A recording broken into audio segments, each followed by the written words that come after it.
ban? That's going to be the question. The surprise ban for me here so far from RYL is the fact that they've banned out Vi, considering Bengi tunneled so hard on Lee Sin in the semifinals against Najim Blacksword. He played it 4 out of 5 games, and in one of those games it was picked away from him. So, we talked about this when we were sorting it out. Does this mean that Gragas may well be one of those picks? Because Vi is a good counter.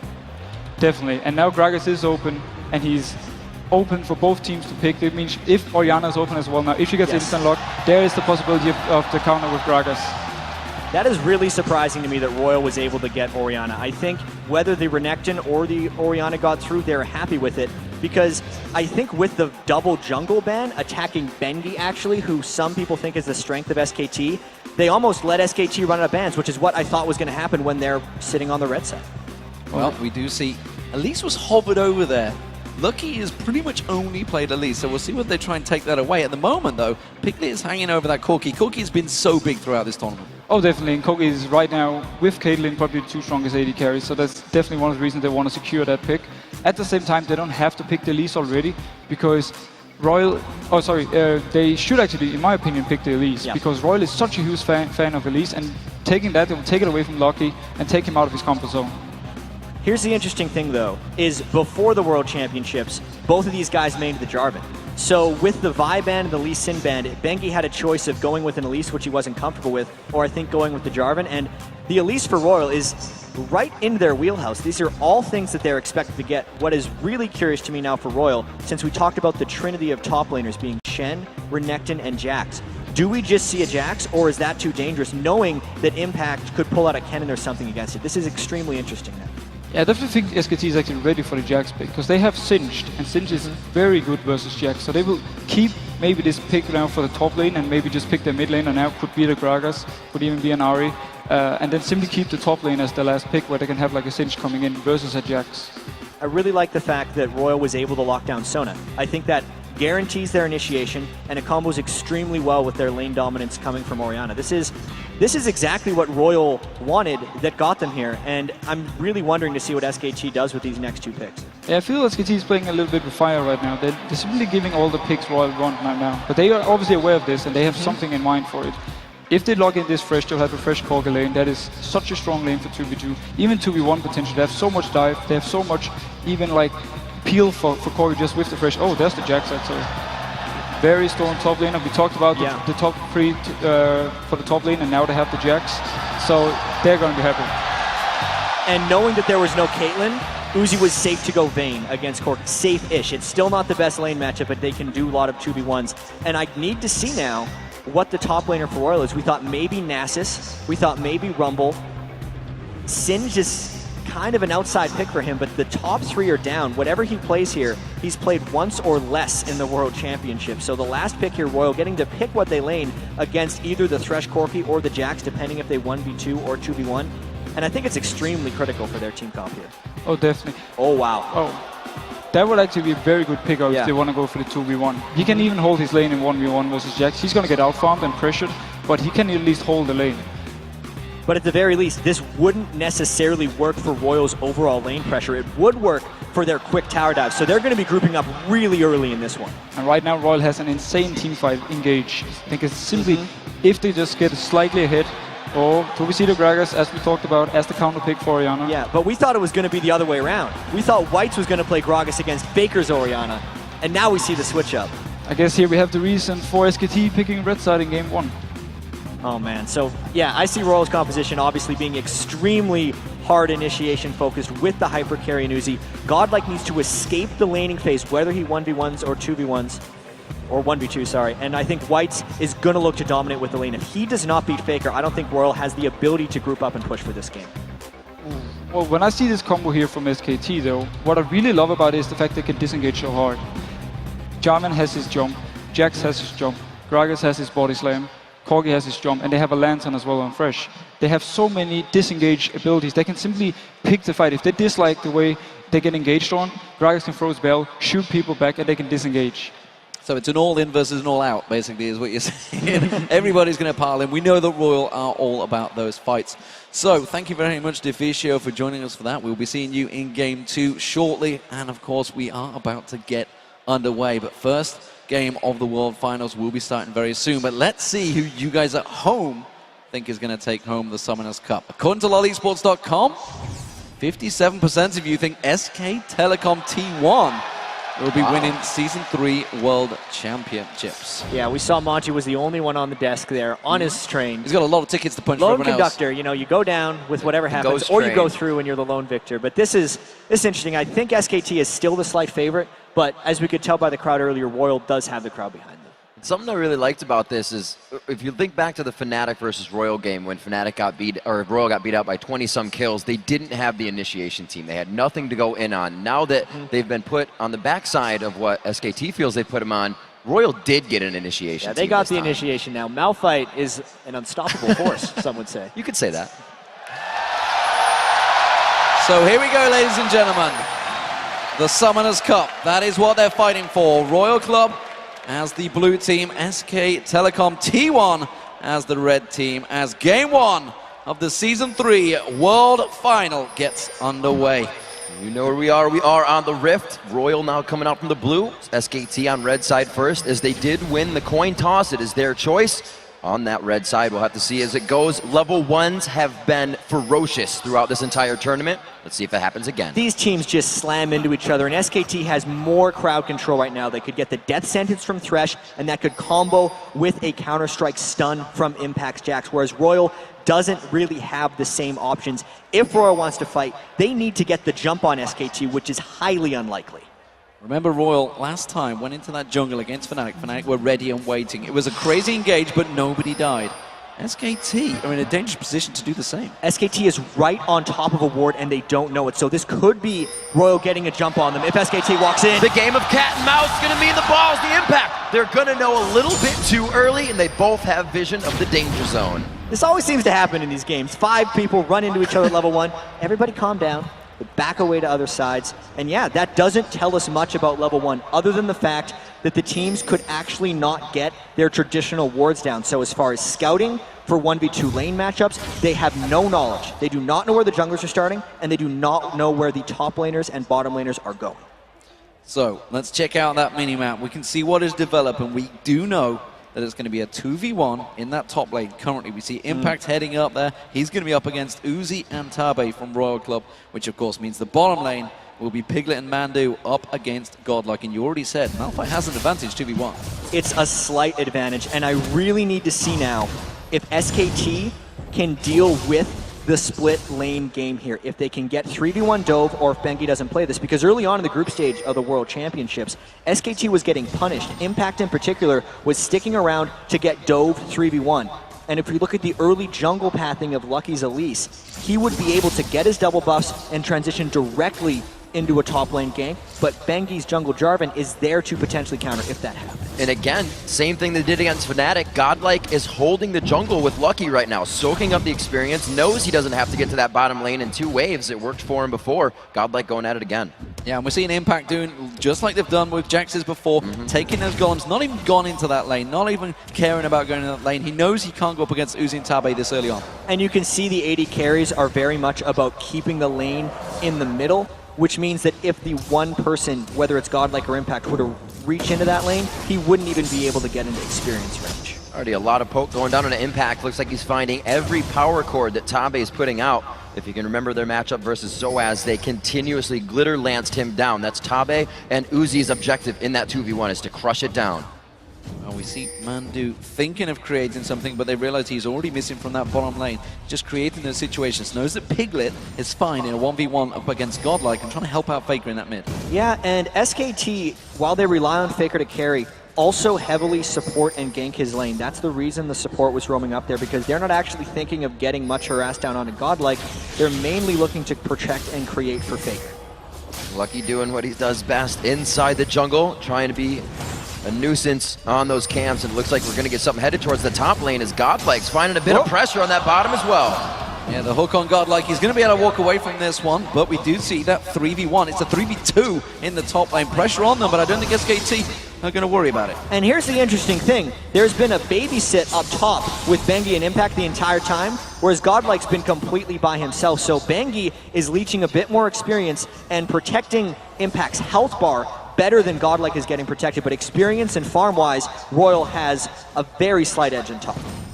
Yeah, they're going to have to be very careful for Lucky here. He's soaking up a 3-person experience as Bengi is going to be getting ahead on this 2 lane, but they may take that tower down before anybody has time to think about it. Impact doing what he can in and out as the harass is just too much from just outside turret range. Yeah, great condemn from Uzi, keeping him on that tower. Look in the mid lane now, look what is developing. Faker's already just been back to buy. He's kind of bullied out. White's pulling ahead massively. And White's is generally unstoppable in the laning phase on Orianna. That's why it was getting banned away. And interestingly enough, the only games that Faker won in the semifinals were his 3 Orianna games.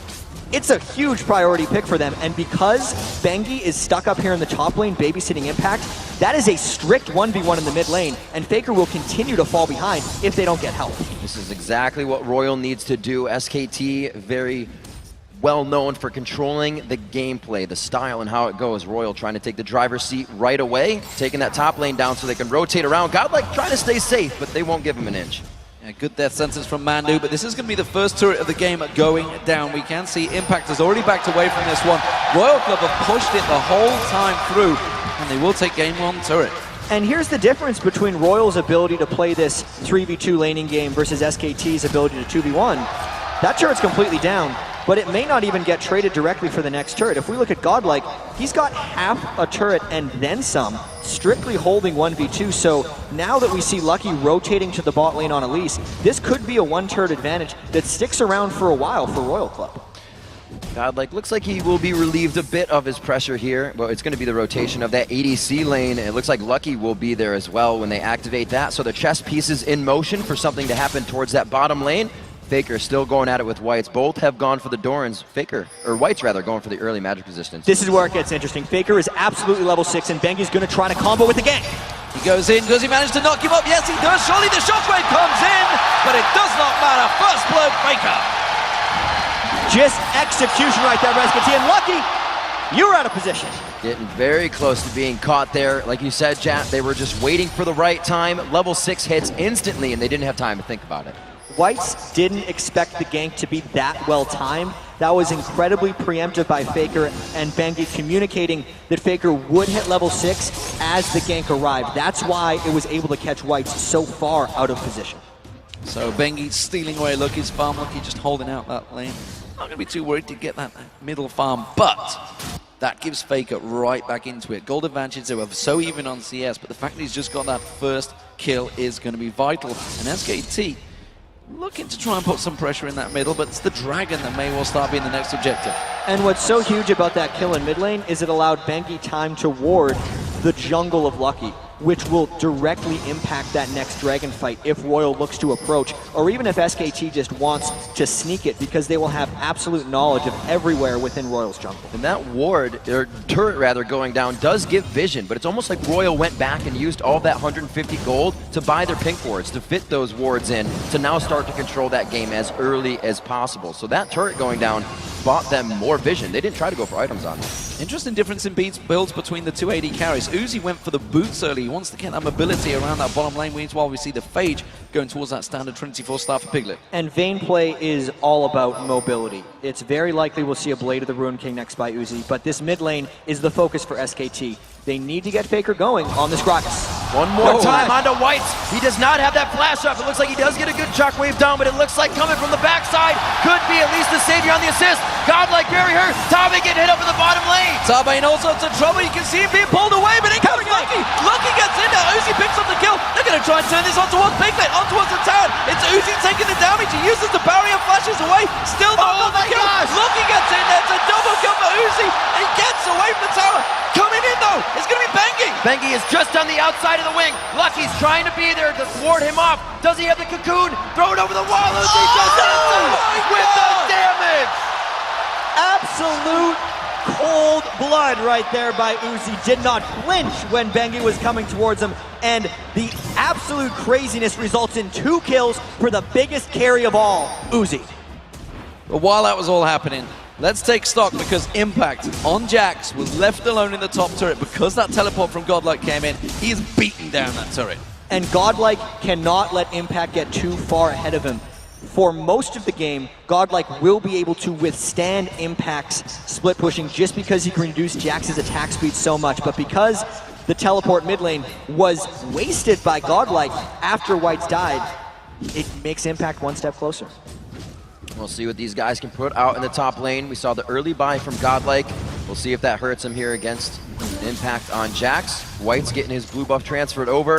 Mid laners are going to be able to fend for themselves a little bit, but that blue buff on White's only makes me think that Bengi and Faker are going to want to take it away. The most interesting thing for me right now is the fact that the two superstars of these teams, Uzi and Faker, have both got 2 kills. They've both got going here. That's going to settle the nerves for both these teams. We talked about Faker, how nervous he was going into those semifinals. 2 kills at the start, that's going to help. And especially on Gragas, which is a champion that he actually lost with so far at the World Finals and has struggled against. Cannot say enough about how that last pick Gragas from the red side may actually be paying off for SKT. Faker does seem to be completely on his game right now. He was down in farm early to Whites, but because of the 2 kills and the even farm now, Faker's going to look to roam and destroy Uzi. Does have his blue buff as well. The big man is also an assassin. It looks like they're going to put 4 strong towards the bottom lane. That Lucky, his spidey sense is tingling, but I don't know if it's going to be too little too late. Ooh, this is extremely dangerous. Uzi is getting very low, and Faker is ready to go.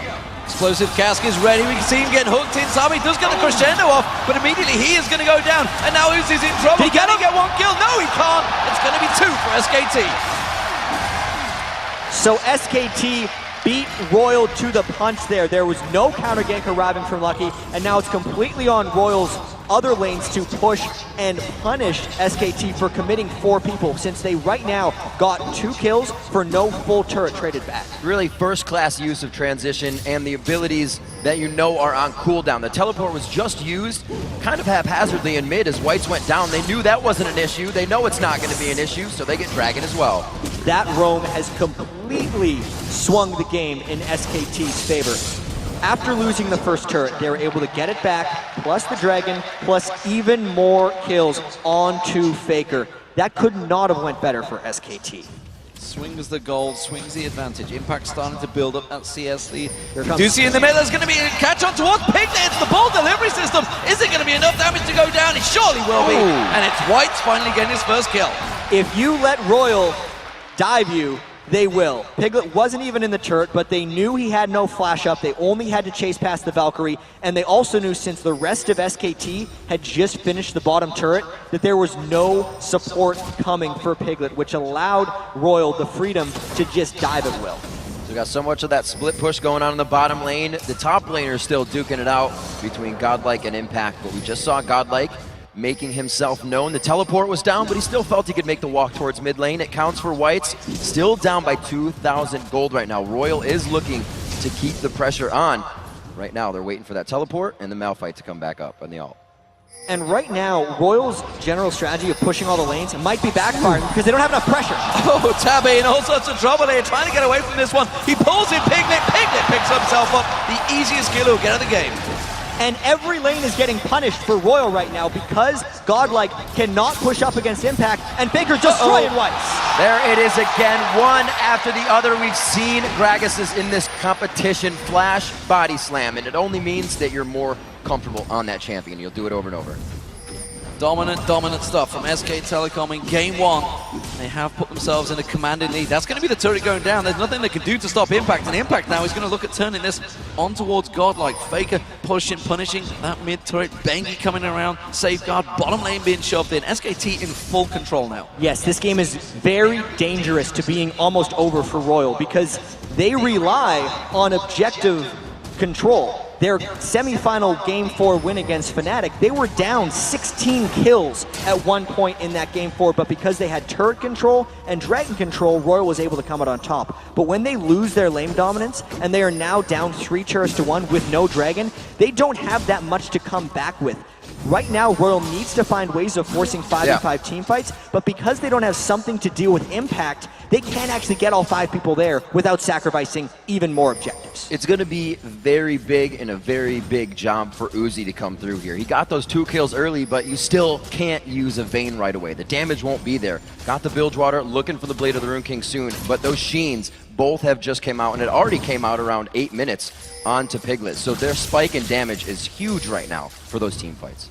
Double Trinity Force almost complete. Things already picked up by Faker pretty early on, which means he's going to work in towards that next item. White's desperately falling behind while he's keeping up with In terms of farm, those 4-0-1 for Faker is a huge, huge score. And you can see in terms of gold, massive numbers already. And I think we really have to touch on this Orianna versus Gragas matchup because Royal is pretty much the team that likes to rely on counterpicks the most, and they were very adamant about saying Gragas beats Orianna. They didn't care if Faker got Orianna because they'd be able to take Gragas. Yep. Yet, with the red side game one strategy of SKT giving Orianna up to Royal, I think it just baited Whites into picking it. So much confidence in himself, not enough respect for Faker's Gragas, and that is really a key moment in this game.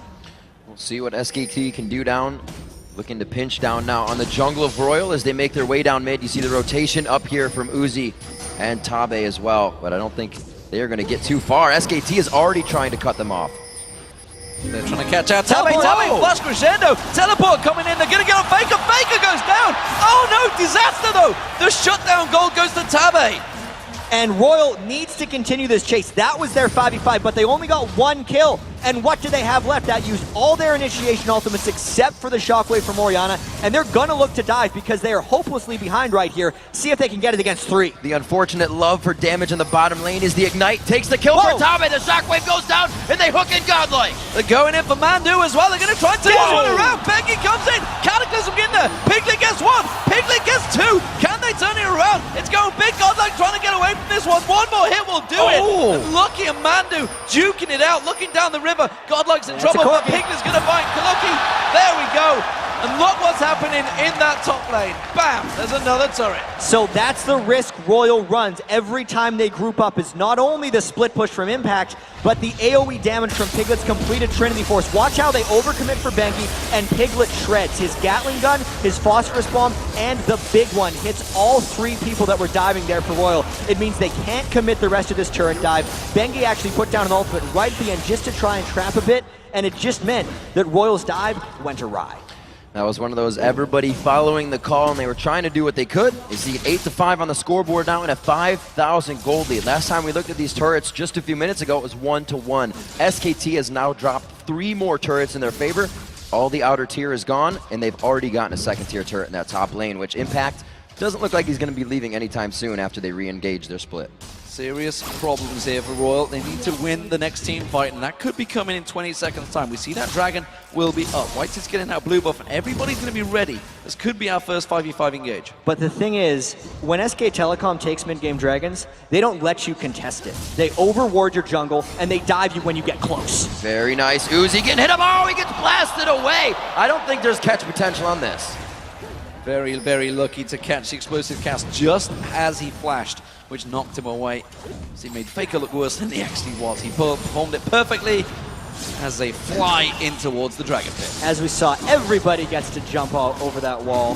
That's the way SK Telecom is playing right now. Once Godlike showed himself as Malphite in the top lane without teleport up, it was a dragon for SKT since they'd already taken Uzi out of the fight, and at best it was a 3-man steal attempt by Royal, which would have been suicide. All right, so we're getting our first core items in around the board. That was actually a 14-minute Triforce that Piglet put in his hands. We see Impact with his as well, the Sunfire Cape, the Athenes on both sides. So those first items mean that the fight can possibly go in your favor, but right now SKT controlling most of the positioning, meaning the fight is heavily on their side. Taking red, taking blue, the map right now is theirs. And we know that Royal's strategies over in the LPL in China was Raise the Puppy because that's Uzi's nickname. Right. But because their team is so heavily dive focused and Impact, Bengi, and Faker, all from SKT, can get onto Uzi, it's very hard to raise him because there's a lot of people that are trying to kill him right now, and there's no real way for Royal to protect him safely. Godlike going aggressive on Mandu here. He does have White coming across with him. Forces that flash out from Mandu. Means Summoner Spell will be down. But once again, Impact in the top lane. Jack's just pushing strong. Yes, and this is Royal's game. They're going to look to dive, which is now predictable by SKT. SK Telecom already repelled the dive with less people, only because Piglet stayed safe. As long as Piglet is positioned well with these double buffs, a dive would be a disaster for Royal. And SKT themselves just pinged the inhibitor turret. They still have the second tier, but they said everybody group. It's a possibility we may lose this or have to fight. Everybody on the same page right now, it seems, for both teams. There is a ping in the bottom lane that says this wave is going to be big. If we can pressure this, we can get something off it. Royal trying to set up a sneaky gank there, but instead a bomb comes out from Piglet, spots them all, catches all 4 of them, and says, yeah, we know what you're going to do. We're not foolish. We're not going to run straight headlong in towards that turret like you did on us. And Royal Gaming now, they're in towards a defensive position. And once SKT gets teams in this position, they are extremely comfortable. The best thing that SKT has done is starve people out once they get leads. They're not going to look to overcommit until they can get a clean fight, or they're going to wait for Royal to commit in the game, engage back at them. SKT is the best in the world at this type of game. And Godlike is really what they're banking on here. Look at how far they are forced to play back on this turret. The thresh hooks, the barrels, Jax can jump in. Impact doesn't care, he'll fight under the turret. Corky bombs. Royal can't even stop the siege coming in on this turret. Yeah, right now they are trying their best to just keep them away. Finally another wave of minions comes in and SKT get a couple of hits in it. Once again, Godlike getting in their faces, trying to keep them away, but there's just simply not the damage to repel them. Those barrels keep on rolling through, and every time Jax gets on that turret, along with Piglet, they knock it down Just another flexing notch. the muscles. Yeah, that was actually a Gragas ultimate just for the harass. We've seen so many Gragases in the World Championships do that. It pushes 2 people back because Royal was too low, and it means SKT gets their 5th turret of the game. Looking very dangerous, but they do still have the Malphite. They have the Vayne. They can get that to the late game initiation. Whites can play the protect game on that, but it's so easy to say, but so hard to do at this point, especially with SKT in the driver's seat. Piglet grabbing up buffs for himself as well. This bottom turret still not going down, and really 1 turret to the name of Royal still. That's the top one that went down very early. Yeah, big power coming out again. It is going to be the Rabadon's death cap completed by Faker, so he is going to be looking to wreck someone's day the moment he gets back into lane. So much so he could actually probably take Tabe down with 2 barrels. I think he'd be just dropping straight away. Middle turret again being defended cleanly. They know where Royal are focusing, but they just can't get to it. It's 5-1 in turrets rip. Yeah, that last turret, or the first turret I should say, for Royal went down at 5 minutes, 16 minutes ago. Since then, every 3 minutes, SKT has found an objective after the fight or after a dragon. They're continuously moving off of their engagements. Here's the situation right now in this game, because SKT has stopped Royal's early game, and now Royal is forced into trying to catch fights. Every time they miss, they fall farther and farther behind, because Impact is still farming in that lane, and since Godlike neglected so much farm earlier, he can't stop that. So Royal's only option is to try a 4v5, but because SKT has so much disengage, they are dodging it time after time, and they are wearing out Royal's engagements. Yeah, Tabe trying to create that situation, flash for flash, missing out, ultimate burn, which means, again, SK Telecom are going to know their timer on that. They're going to turn it around. Impact's been pushing that top lane the whole time. Sure enough, they're going to go in and steal away that blue buff. Everything that's happening here, it's like the bigger blitz hand being down. It makes the lane safer. You just saw Crescendo, you just saw Teleport. Everything becomes a little safer. The map is even more yours. They can engage on this. They have no vision in the mid lane, but they will know they're rotating soon. SKT just knows they can flex their muscles right now.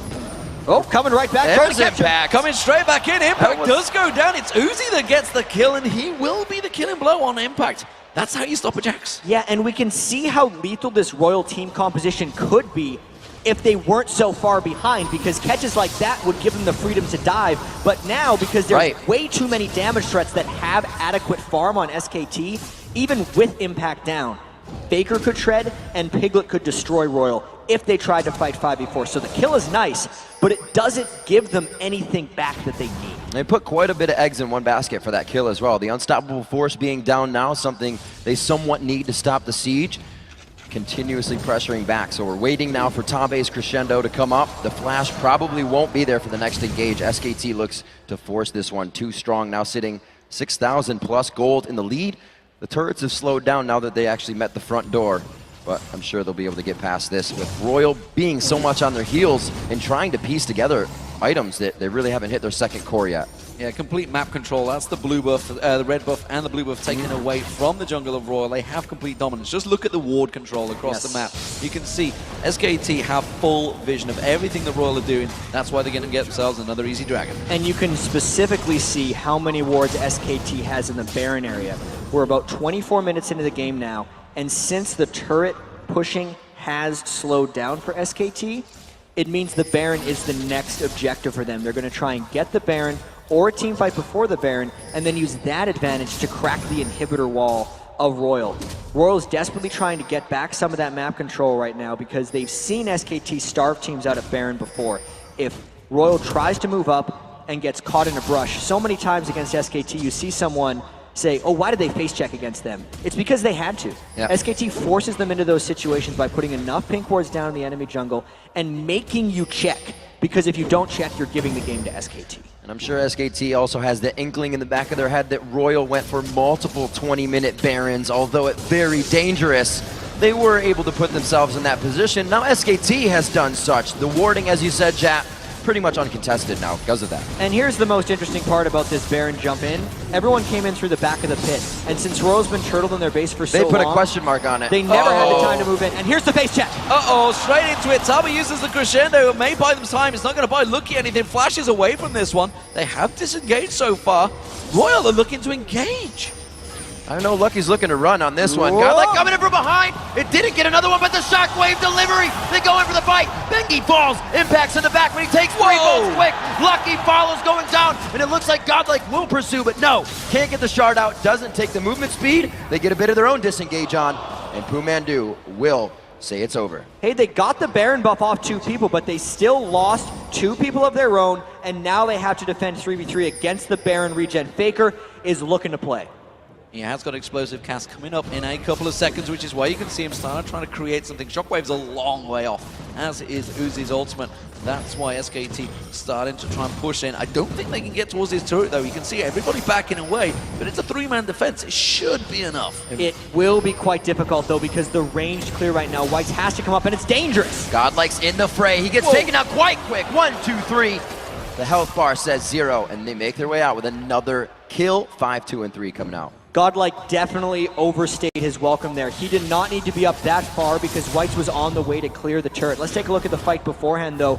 Royal got a clean enough initiation, and you can see the rest of SKT was scattered looking for Lucky, which is why they decided to initiate. That was a temporary 4v3, and they got a clean initiation onto 2, which is why they were able to clean to get those kills. Faker came in late, Piglet was scared of the initiation, and it's why Royal didn't get devastated in that fight against a Baroned up, heavy lead SKT. Oh, they're going to catch on towards Faker. The damage is coming in. Is it going to be enough? No, he flashes away. There's no Ignite burning on him. Now Uzi's in trouble. He gets caught out by Bengi's Cataclysm. Royal's going to get focused in. He will not get out of this one. Gonna drop down, doesn't even get the chance, tries to go to the backside. Piglet takes him out, and they move up, don't get the turret. It's unbelievable that we're 27 minutes into a Royal game and they have not killed that middle turret. They took 3 outer turrets in every game before the other team in all of their matches. So Royal definitely not winning the turret game here, and it's because their lanes just didn't work out for them, knowing that they got Malphite against Jax, and Faker just beat Whites in that matchup. See Godlike get into that position where he doesn't take too much, although it is going on to Pumandu here. He can get some harass out himself. He is getting himself a Spectral Cowl now because he has to take into consideration the magic damage from both Piglet and Impact on Corki and Jax.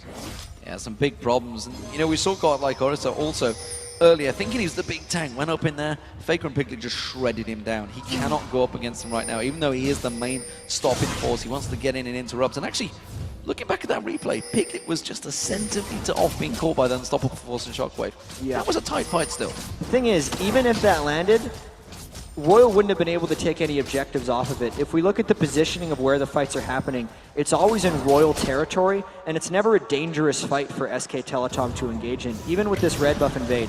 If they get caught, it's a kill. Maybe it's about 1% back in your gold lead, but it's not game-breaking. Whereas if SKT catches Uzi looking in a brush in the wrong way, they may as well get an inhibitor. And I think Piglet has taken the same thing into consideration, knowing the shockwave, that percent damage, and that unstoppable force that are coming straight at him, builds himself a Guardian Angel, knowing he can be the focus of a fight. Faker now coming into the front line here with Blue. They gather together, leaving Impact in the bottom lane, and they're not even spreading themselves out thin here, being completely in the driver's seat. Absolutely, an Impact now on a mission. He's a machine. He's got that Blade of the Rune King completed. He's just chewing through the minions and straight on towards that tower. The tower will not last long. Royal can't even contest this one. He's not even bothering to let the minions tank at the start of this. He wanted to get the jump on it, and that turret is far too dangerous for Royal to contest. Maybe on the next one, but it's going to be a difficult siege hold against this SKT post.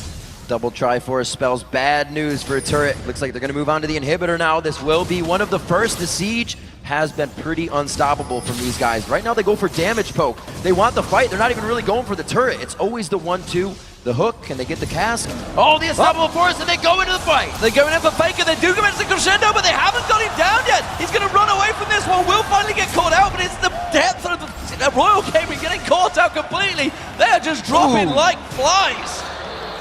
Just a clean ace right there by Royal. It was a scattered fight right there because SKT got initiated on, and they were fine with that. SKT set up a smart siege. Faker was not instantly bursted, so even though he died, he got off all of his spells, and this looks like a clean Game 1 win for SK Telecom T1. Coming in strong, they did have the fights in their favor. They took the gold lead right away. Even after losing a 5-minute turret, they take down the Nexus turrets at 30 minutes. So there it is, ladies and gentlemen. Game 1 of the World Finals is going to SK Telecom T1. Full control for the Korean team coming into this matchup. And really, that was a dominant performance. They chose that red side. They won. We saw a big smile